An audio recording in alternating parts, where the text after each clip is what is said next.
મારા વાલા પ્રિયો, ઈશુના નામમાં હું તમને શુભેચ્છા પાઠવું છું. તમને ખુશ, આનંદિત અને આશીર્વાદિત રહેવાની કૃપા પરમેશ્વર આપે. આપણે મહિનાના છેલ્લા દિવસે પ્રવેશ કર્યો છે.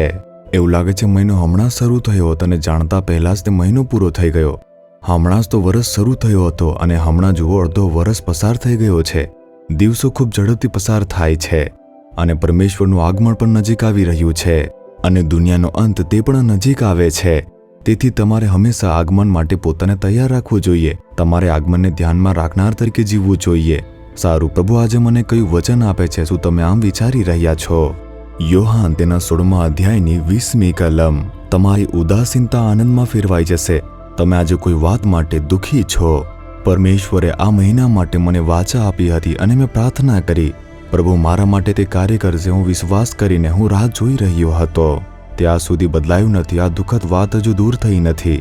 પ્રભુ ઈશુ આજે તમને કહી રહ્યા છે કે મારા દીકરા, મારી દીકરી, તમારું દુઃખ તે આનંદમાં ફેરવાઈ જશે. તમારું દુઃખ તે આનંદમાં ફેરવાઈ જશે. પ્રભુ આમ વચન આપે છે. શું વિશ્વાસ કરો છો? તમે ચોક્કસ આનંદિત થવાના છો. એક બહેન હતી અને તેમના લગ્ન થયા હતા. લગભગ 15 વર્ષ થયા હતા. 15થી વધુ વર્ષ વીતી ગયા હતા અને સંતાન ન હતું. તેમણે ઘણી બધી સારવાર કરી હતી અને ઘણા બધા દેવતાઓની ભક્તિભાવથી શોધ કરી, પરંતુ તે ખ્રિસ્તી ન હતી. અને કેમ કે તેના પતિએ આ બધું જોયું, તે ખૂબ જ રડ્યો અને કહેતો, હું મરી જઈશ. પછી તેઓ એક તંત્ર મંત્રવાળા પાસે ગયા. તેઓએ બધું જ અજમાવ્યું, પરંતુ કોઈ ફાયદો ન થયો. અંતે જ્યારે તેઓ તેને નિષ્ણાત પાસે લઈ ગયા, તેણીએ કહ્યું, તમારું ગર્ભાશય તે બિલકુલ સામાન્ય નથી.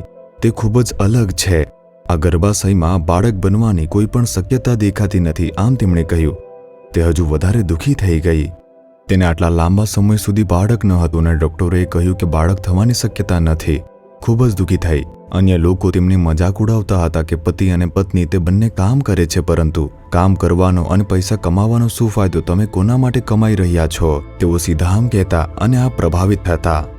બાળક ન હોવાનું દુઃખ તે એક બાજુ, માણસો જે વાતો કહે છે તેનું દુઃખ બીજી બાજુ. તેઓ ખૂબ દુઃખી થયા અને તેઓ રડતા હતા. એક બાજુ પતિ, બીજી બાજુ પત્ની. તે સમયે તેણીએ અમારો ટેલિવિઝન જે કાર્યક્રમ છે તે જોયો. ઈશુ ચમત્કાર કરે છે એમ ખબર પડી. શું આવો કોઈ ઈશ્વર છે? તે વિચારવા લાગી. શું તે આપણા દુઃખને બદલી શકે છે? ચાલો તેમને પ્રાર્થના કરવાનો પ્રયાસ કરી. તેણીએ તેના પતિને આમ કહ્યું. કાર્યક્રમ ચાલી રહ્યો છે અને તેમના ટેલિવિઝન આગળ ઘૂંટણીએ પડીને કહ્યું, હે ઈશુ, અમે બધું અજમાવી જોયું છે. અમારા દુઃખને બદલવા માટે કોઈ નથી. અમે હવે તમારામાં વિશ્વાસ કરીએ છીએ. તમે ચમત્કાર કરો છો, મેં સાંભળ્યું છે.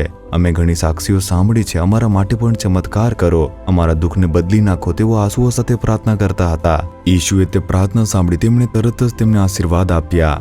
તેઓને અને તેમના જીવનની અંદર એક સંતાને જન્મ લીધો. ડોક્ટરોને પણ વિશ્વાસ થયો નહીં. આ કેવી રીતે શક્ય બન્યું? દવાથી તો આ બિલકુલ પણ શક્ય નથી. આ અશક્ય વાત છે. આ ગર્ભાશયમાં બાળક કેવી રીતે રચાઈ ગયું? તે એક અજાયબી છે. ઈશુએ કરેલો ચમત્કાર છે. તે તમારા દુઃખને પરિવર્તિત કરનાર ચમત્કાર છે. તેઓ તેમના બાળક સાથે આવ્યા અને ઈશુની સાક્ષી આપી અને મહિમા આપ્યો. જેઓ તેમને લજ્જામાં મૂકતા હતા, તેઓ પોતે લજ્જિત થઈ ગયા અને તેમના દુઃખને આનંદમાં ઈશુએ ફેરવી નાખ્યું. તે તમારા માટે કરશે. તમારું દુઃખ તે આનંદમાં ફેરવાઈ જશે. આજે આજે આજે જ વિશ્વાસ કરો.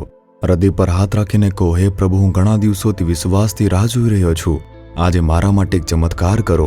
મને જે દુઃખ પહોંચાડે છે તે બાબતમાં એક ચમત્કાર હું ઈચ્છું છું. પ્રભુ, મારું દુઃખ તે આનંદમાં ફેરવાઈ જશે. તમે આમ કહ્યું હતું તેમ કરો. હે પિતા, ઈશુના નામમાં હું આ પુત્ર માટે, પુત્રી માટે પ્રાર્થના કરું છું. તેમનું દુઃખ આનંદમાં ફેરવાઈ જશે. તમે આમ કહ્યું છે. ઈશુના નામમાં આ જે પુત્રી છે તેનું દુઃખ આનંદમાં ફેરવાઈ જાય. આ પુત્રનું જે દુઃખ છે તે આનંદમાં ફેરવાઈ જાય.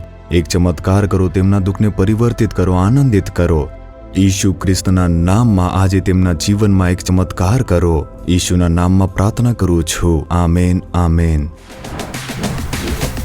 જીસસ રીડીમ્સ ગુજરાતી યુટ્યુબ ચેનલને સબસ્ક્રાઇબ કરો. દરેક નવા કાર્યક્રમની માહિતી મેળવવા માટે બેલ આઇકન પર ક્લિક કરો.